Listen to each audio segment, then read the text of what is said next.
নমস্কার বন্ধুগণ, আজকে আমি আবার একটা নতুন রেসিপি নিয়ে আসছি। হয়তো আপনারা খেয়েছেন, কিন্তু আমার কাছে আমার চ্যানেলে এটা নতুন। সেই জন্য বলছি, এটা হলো চিংড়ি মাছ।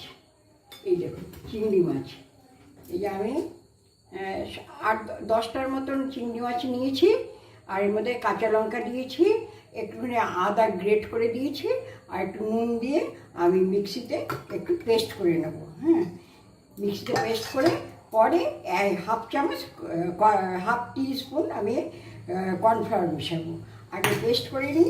এই যে আমি চিংড়ি মাছ, কাঁচা লঙ্কা, একটু আদা, একটু নুন আর একটু cornflour, half table spoon cornflour দিয়ে চিংড়ি মাছটা পেস্ট করে নিয়েছি। এটা এবার বার করে নেব। তার আগে কড়াই গরম হয়ে গেছে, কড়াইতে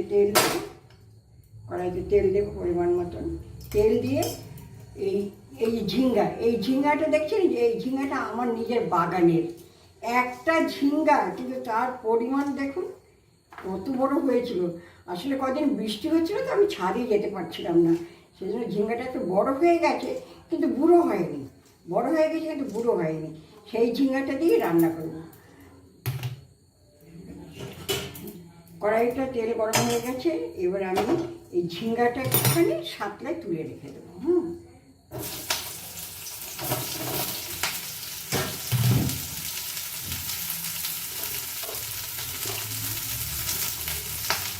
অল্প একটু নুন দিয়ে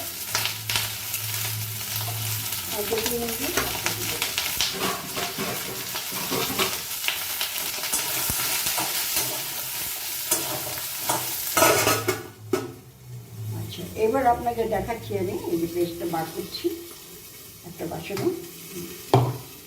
এই যে এতটা পেস্ট হয়েছে। এটা ঢাকা দিয়ে আমি সাঁতলে নিলাম। এই সাঁতলানো হয়ে গেছে, কড়া ভাজবো না তো, এই দেখুন সাঁতলানো হয়ে গেছে, আমি নামিয়ে রাখি। ঝিঙ্গাটা নামিয়ে রাখি। একটা ঝিঙ্গাতে কতটা পরিমাণ হয়েছে দেখুন, কিন্তু বুড়ো হয়নি, খাওয়া যাবে। তাও আমি ভালো, আমার নিজের গাছের ঝিঙ্গা থাকতে কেন বাজারের ঝিঙ্গা দিয়ে করবো। এইবার তেমন একটা হয়নি, অন্যান্যবার আমার বাগানে খুব সবজি হয়। এইবারে পরিমাণ মতন তেল দেবো, একবারেই তেলটা দিয়ে দেবো, যাতে এটাতেই ঝোলটাও হয়ে যায়। এটার 2 পালি তেল দিলাম। এবার একটু কালো জিরে,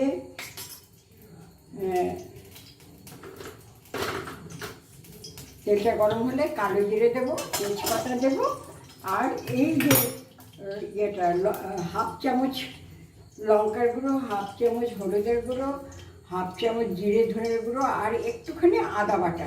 আদা বাটা সবসময় একটু কম দেবেন, যে কোনো জিনিসে আদা বাটাটা একটু কম দিলে ভালো। বেশি দিলে পরে আদার একটা মানে একটু তিতকুটে ভাব হয়ে যায় আদা, সেই জন্য আমি কখনো বেশি আদা দিই না। কালো জিরে দেবো, আর এই যে তেজপাতা দেবো। তারপরে আমি আলুটা দিয়ে দেবো। এই যে আলু কেটে রেখে দিয়েছি, এই আলুটা দিয়ে দেবো।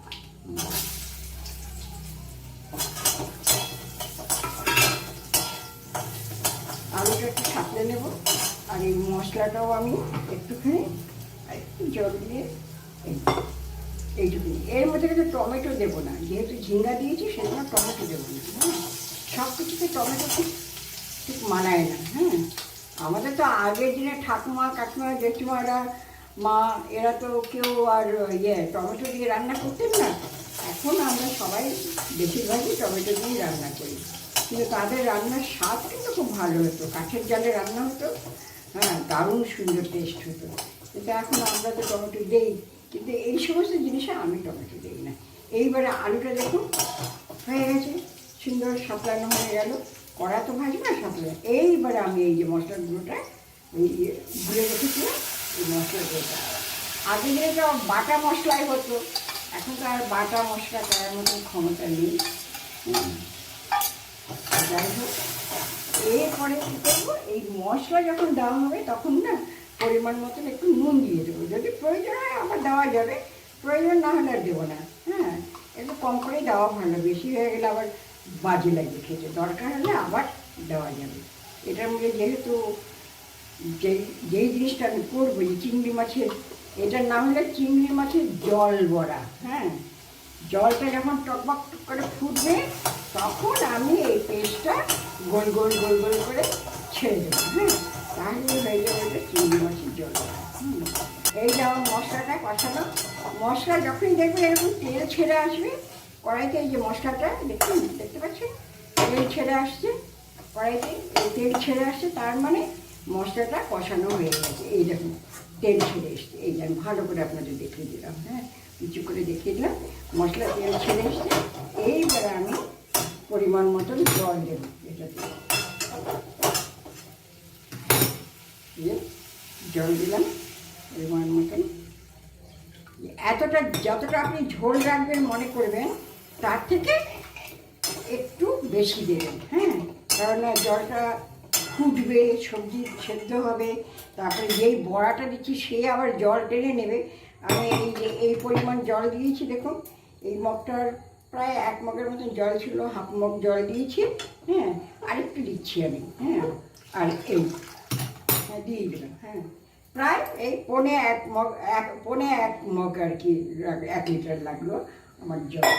এইবারে এটার মধ্যে এটা টকবক করে ফুটবে, ফোটার পরে ঝিঙ্গাটা পরে দেবো। আগে ঝিঙ্গা দিলে ঝিঙ্গাটা গলে যাবে।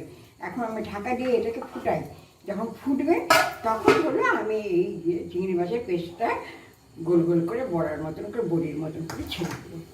হাতে একটু জল নেবো কেন, এই যে চিংড়ি মাছের পেস্টটা না ভীষণ আঠালো। হ্যাঁ, এইবার আমি ঝিঙ্গাটা আগে দিয়ে দেবো। ঝিঙ্গাটা দিয়ে দিলাম, এইবারে এটা আরেকটু টকবক করে ফুটলে পরেই আমি এই বড়াটা ছেড়ে দেবো। এবার আমি ঢাকাটা খুললাম। মনে হয় আলুটা সেদ্ধ হয়ে গেছে, ঝিঙ্গাও প্রায় সেদ্ধ হতে চলেছে। হ্যাঁ, ওটা তো পরে দিয়েছি, কিন্তু আলু সেদ্ধ হয়ে গেছে। এইবারে আমি আর যেটুকুনি বাকি আছে সেটা এই এই এই যে চিংড়ি মাছের এই যে হাতে একটু জল নিলাম, এই পেস্টটাকে একটু গোল গোল গোল গোল করে সয়াবিনের মতন লাগবে, একদম সয়াবিনের মতন এই যে ফুটন্ত জলের মধ্যে দিয়ে দিলাম। দেখবেন এইটুকুনি সামান্য একটু, কিন্তু দেখবেন এইটাই ফুলে যাবে। একটুকু ভাঙবেও না, কিছু হবে না। এর আগে আমি করেছি, ভাঙিনি, যাই না আজকে কী হবে। সব দিন তো আর সমান হয় না, কোনোদিন ভালো হয়, কোনোদিন মন্দ হয়। আমি চেষ্টা করছি আপনাদেরকে ভালোটাই দেখাতে। এই দেখুন গোল গোল করে আমি ছেড়ে দিচ্ছি, তারপরেই দেখবেন এটা আস্তে আস্তে ফুলে উঠবে। আস্তে আস্তে ফুলে উঠবে।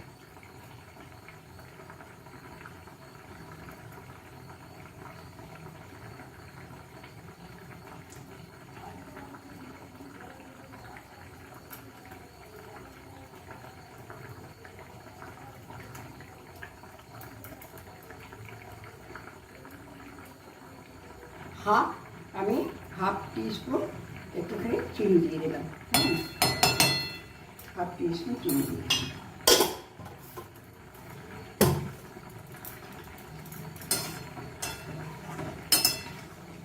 দেখতে পাচ্ছেন, দাঁড়ান আমি একটা হাতা এনে বা চামচ দিয়ে দেখাচ্ছি আপনাদেরকে, বড় চামচ।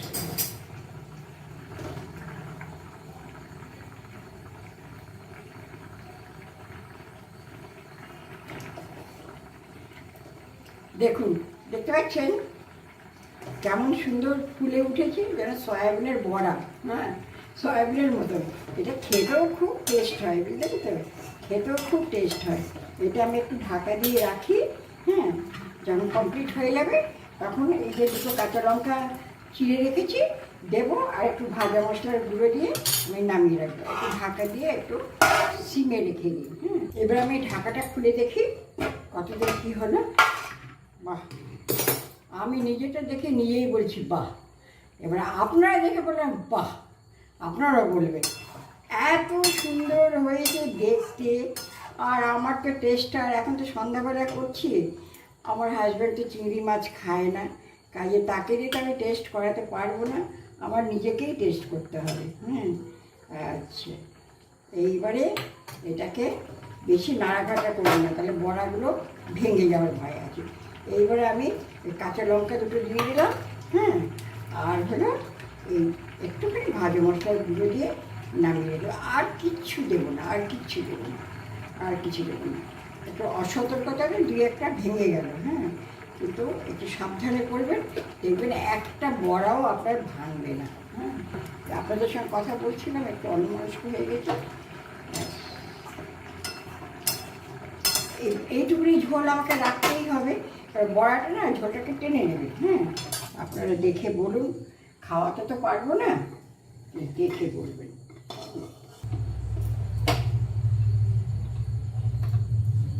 এই দেখুন জল বড়া, বেশি ঘাটাঘাটি করলে গলে যাওয়ার ভয় থাকে। হ্যাঁ, এই জল বড়া, কর্নফ্লাওয়ারটা অবশ্যই দেবেন, কর্নফ্লাওয়ার না দিলে কিন্তু গলে যাওয়ার ভয় থাকে। আমি কর্নফ্লাওয়ার দিয়েছি, এই যে রস বড়ার সয়াবিনের বড়ার মতন ভেসে ভেসে উঠেছে। এটা যখন ঠান্ডা হবে একদম ঠিকঠাক হয়ে যাবে, কোনো অসুবিধা নেই। আর খেতেও দারুণ হয়েছে। আমি একটু হালকা টেস্ট করেছিলাম, কারণ আমার টেস্টার তো কেউ নেই এখানে, সেই জন্য। আচ্ছা, যেটা বলছি, করে দেখবেন, খেয়ে দেখবেন, ভালো লাগলেও বলবেন, মন্দ লাগলেও বলবেন। আর লাইক, শেয়ার, কমেন্টস আর সাবস্ক্রাইব তো অবশ্যই করবেন, মানে করবেন। হ্যাঁ, করতে অসুবিধা কী বলুন, করতে তো কোনো দোষ নেই, করে দেবেন যদি করেন। আবার দেখা হবে আরেকটা রেসিপি নিয়ে। আজকের মতন গুড নাইট। রাত্রিবেলায় করলে কি নিরিবিলি তো আমার খুব ভালো লাগে, সেই জন্য করলাম। Good night. কত বড় একটা ঝিঙ্গা হয়েছে, আজকে না তুললে ঝিঙ্গাটা আর খাওয়া যেত না, তাই এখন আমি তুলে নিচ্ছি। এত বড় গাছ, কত বড় গাছ, তার মধ্যে একখানা মাত্র ঝিঙ্গা হয়েছে, তার মধ্যে একখানা মাত্র ঝিঙ্গা হয়েছে। মাটি থেকে ছাদে উঠে এসছে, ছাদে উঠে একটা মাত্র ঝিঙ্গা হয়েছে।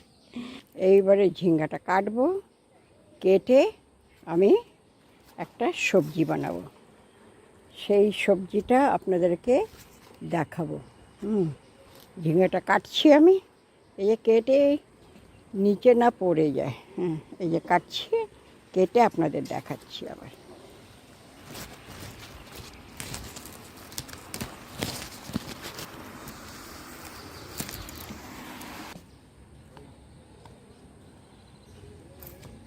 এই যে ঝিঙ্গা আমার, এই ঝিঙ্গা দিয়ে একটা রেসিপি হবে।